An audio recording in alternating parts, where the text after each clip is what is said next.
तोहफ़ा ये मुसलमान को दर्स मुबारक हो।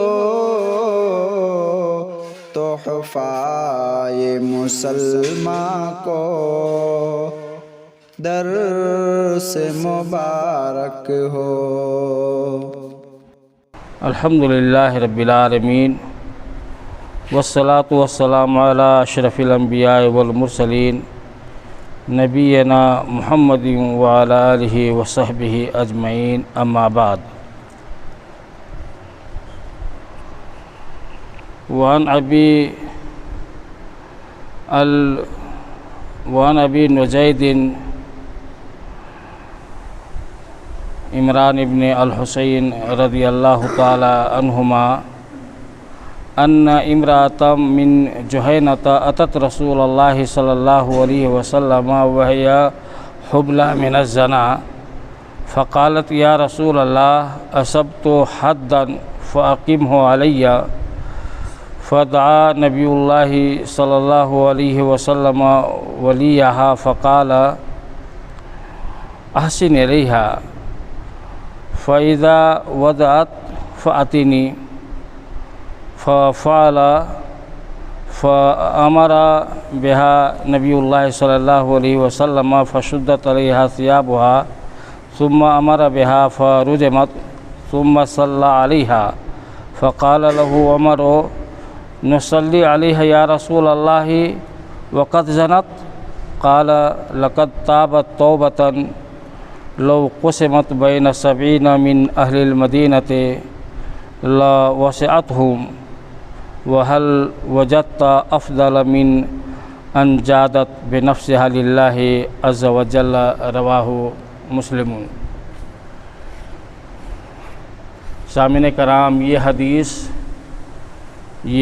हदीस के अंदर एक वाक़या है जो नबी करीम सल्लल्लाहु अलैहि वसल्लम की मौजूदगी में पेश आया और बहुत ही ईमान अफरोज़ और इबरत अंगेज़ वाक़या और हादसा है।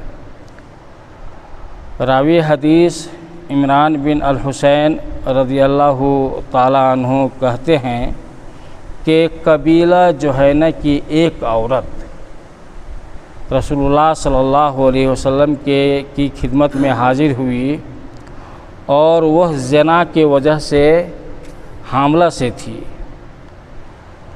उसने आकर कहा, या रसूल अल्लाह, मुझसे हद वाले गुनाह का इर्तिकाब हो गया है, आप मुझ पर हद कायम फरमा दीजिए। नबी सल्लल्लाहु अलैहि वसल्लम ने उसके वली यानी वारिस या करीबी रिश्तेदार को बुलाया और फरमाया, इसको अच्छे तरीके से अपने पास रखो और जब ये बच्चा पैदा कर ले तो उसके बाद उसको लेकर आना। चुनांचे ऐसा ही किया। अल्लाह के पैगंबर सल्लल्लाहु अलैहि वसल्लम ने हुक्म दिया, उसके कपड़े उस पर मजबूती से बांध दिए गए। फिर आपके हुक्म पर उसे रज्म कर दिया गया। फिर आप सल्लल्लाहु अलैहि वसल्लम ने उसकी नमाज जनाजा पढ़ाई। हज़रत उमर रज़ियल्लाहु ताला अन्हु ने रसूलुल्लाह सल्लल्लाहु अलैहि वसल्लम से अर्ज़ किया, इस बदकारी करने वाली औरत पर आप नमाज जनाजा पढ़ते हैं? आप सल्लल्लाहु अलैहि वसल्लम ने फरमाया, उमर, तुम्हें नहीं मालूम इस औरत ने ऐसी सच्ची तौबा की है कि अगर इसे अहले मदीना के 70 आदमियों पर तकसीम कर दिया जाए तो उनको काफ़ी हो जाए। क्या इससे भी अफजल कोई बात है कि अल्लाह अज़्ज़ व जल्ल की रज़ा के खातिर उसने अपनी जान तक कुर्बान कर दी। इस हदीस को इमाम मुस्लिम ने रवायत किया है। इस हदीस का मफ़हूम हम लोगों ने समझ लिया और वाक़या भी कबीला जुहैना, और ये कबीला आज भी है, ज़माने जाहिलियत से है। नबी सल्लल्लाहु अलैहि वसल्लम के ज़माने में भी ये कबीला था और मदीना के ख़ास कबीला है जुहैना, और अभी भी हैं। तो वाक़या ये हुआ कि नबी सल्लल्लाहु अलैहि वसल्लम के पास एक औरत आई और कहा कि अल्लाह के रसूल, ज़ना की वजह से, बदकारी की वजह से मेरे पेट में दूसरे का बच्चा पल रहा है, हराम बच्चा पल रहा है, और अल्लाह ने हद मुकर्रर किया है कि रज़म कर दिया जाए, मुझे रज़म कर दिया जाए। रज़म कहा जाता है गड्ढा खोद करके आदमी को ज़िंदा उसमें खड़ा जो है वो कर दिया जाए, गर्दन तक रहे और उसको चारों तरफ से पत्थर मारा जाता है, पत्थर मारते मारते यहाँ तक कि वो मर जाए। देखिए वो औरत आई और पेट में बच्चा है।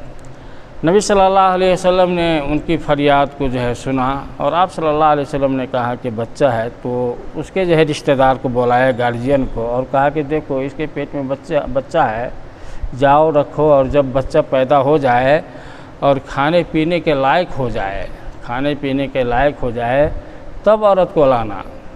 चुनांचे ऐसे ही हुआ, जब वो बच्चा भी पैदा कर लिया और खाने पीने लगा तो, और तकरीबन बच्चे जो है वो 2 बरस के बाद ही खाते रहते हैं।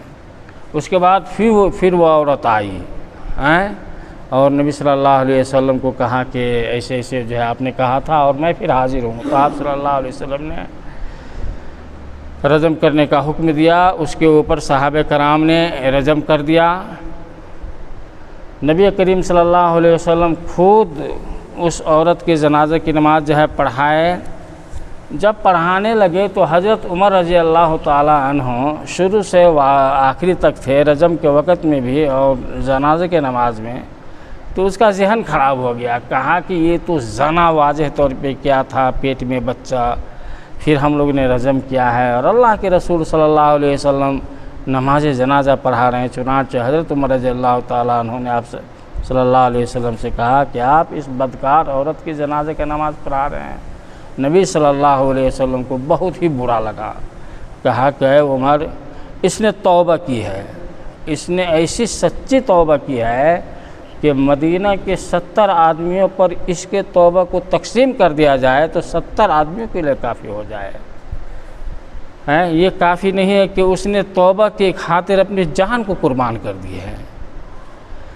अगर वो नहीं आती नबी सल्लल्लाहु अलैहि वसल्लम के पास, अल्लाह का खौफ नहीं रहता, तौबा नहीं करना चाहती, तो वो क्यों आती? वो एक तो वो आई, फिर नबी सल्लल्लाहु अलैहि वसल्लम ने उनको दे दिया कि जाओ बच्चा पैदा हो जाए, फिर इसके बाद जो है वो आना। आपने उसके पीछे आदमी को भी नहीं लगाया था कि देखो जो है वो आएगी या नहीं आएगी, कहाँ की है। अगर वो चाहती तो बच्चा पैदा होने के बाद, करने के बाद वो नहीं आती।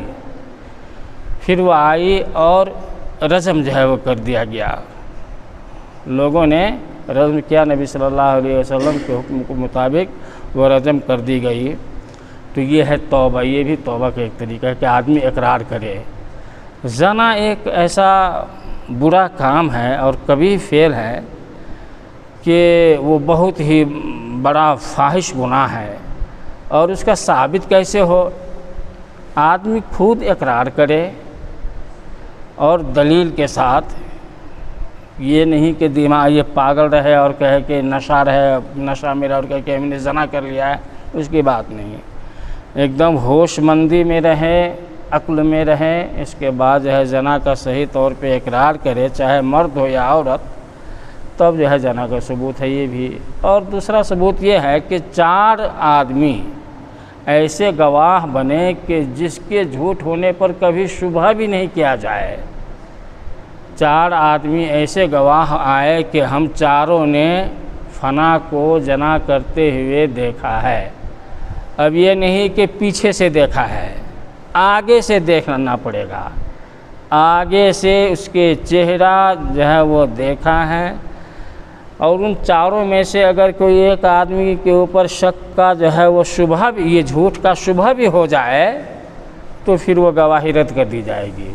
चारों के चारों एकदम ये हो। तो ऐसे गवाह जब से अल्लाह ने जो है वह जना के गवाह को मुतय्यन किया है जुर्म साबित करने के लिए, ऐसे गवाह नहीं मिला और लोगों ने इसे देखा ही नहीं। और ऐसा वाक़या पेश भी नहीं आया कि लोगों ने गवाही दी हो और आकर के रजम कर दिया गया हो।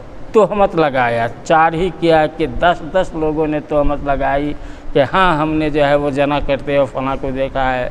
शरीफ से शरीफ आदमी के ऊपर जो है तोहमत लगाएगी। लेकिन जब जो है शरीयत के कसौटी और जो मीज़ान है इस पर रखते हुए जो है वो जांचा गया, तो साबित हुआ कि ये लोग तो झूठे हैं। तो उन्हीं को जो है वो जो है झूठ बोलने वाले, तहमत लगाने वाले, तो उन्हीं को कोड़े लगे, लेकिन जिनके ऊपर जना की तहमत लगाई वो बचे। तो ऐसा नहीं है कि इस्लाम ने सख्ती की है, बल्कि इस बुराई को रोकने के लिए बड़ा ही अच्छा तरीका इख्तियार किया है। और हर किसी की माँ, बहन, बेटी बड़ी प्यारी होती है, तो दूसरे की माँ और बहन, बेटी अपनी माँ और बहन, बेटी की तरह है। कोई नहीं चाहता कि मेरे जो है रिश्तेदार के साथ कोई बदफेली करे। तो बहरकैफ इस्लामिक कानून जो है वो बहुत ही अहम है। तो इस हदीस का माना और मफ़हूम हम लोगों ने समझ लिया, और इस हदीस से कुछ फ़वाइद भी मुस्तंबत हैं, जिनमें से एक ये है कि पाकीज़गी की बड़ी फजीलत है। इससे हर किस्म के पाकीज़गी से मुराद, इससे हर किस्म की पाकीज़गी व तहारत है। और दूसरी बात ये है कि आदमी पाकीज़गी, ये पाकीज़ा जो है दिल हो जाए, दिल पाकीज़ा रहे, तो ये बहुत बड़ी बात है। और दूसरी अहम बात ये है कि शुबह के बिना पर और तहमत के बिना पर फ़ौरन किसी को रजम भी नहीं किया जा सकता। और बात यह है कि अगर औरत जना के मुद्दा में फंस जाए और वो हमल से हो, तो उसके बच्चा पैदा होने तक इंतज़ार जो है करे, बल्कि बच्चा खाने पीने लगे तब इसके ऊपर जो है हद नाफिज होगी और उसको जो है रजम किया जाएगा। ऐसा नहीं कि अभी सबूत भी नहीं मिला, और जैसे हमारे माहौल और माशरे में है भाई और बुज़ुर्गों के, कोई किसी से अगर बोल भी लिया है तो उसको मारपीट लग जाती है। ऐसी बात नहीं है। अगर कोई किसी से बोल रहा है, कोई औरत किसी से बोल रही है, तो किसी ज़रूरत के तहत भी बोलती है, पर्दे के आलम में। अब अपने यहाँ का माहौल उतना गंदा है कि कोई किसी से बोल ले तो तहमत लगा देता है। तो तहमत के बुनियाद पे न शौहर जो है बीवी को मार सकता है, न समाज के लोग। बिल्कुल जना साबित हो जाए तब इसके ऊपर हद है और सज़ा है। अल्लाह तबारक व तआला से दुआ कीजिए कि अल्लाह ताला हमें हर तरह के गुनाहों से, बुराइयों से महफूज रखे, और अगर हमने गुनाह किया है तो सच्ची तौबा करने की तौफ़ीक़ अता फ़रमाए। व सल्लल्लाहु वसल्लम व बारक अला नबीना मुहम्मदिन व अला आलिहि व सहबिहि अजमईन। वस्सलामु अलैकुम व रहमतुल्लाहि व बरकातुहू। तोहफ़ा ये मुसलमान को दर्स मुबारक हो, तोहफ़ा ये मुसलमान को दर्स मुबारक हो।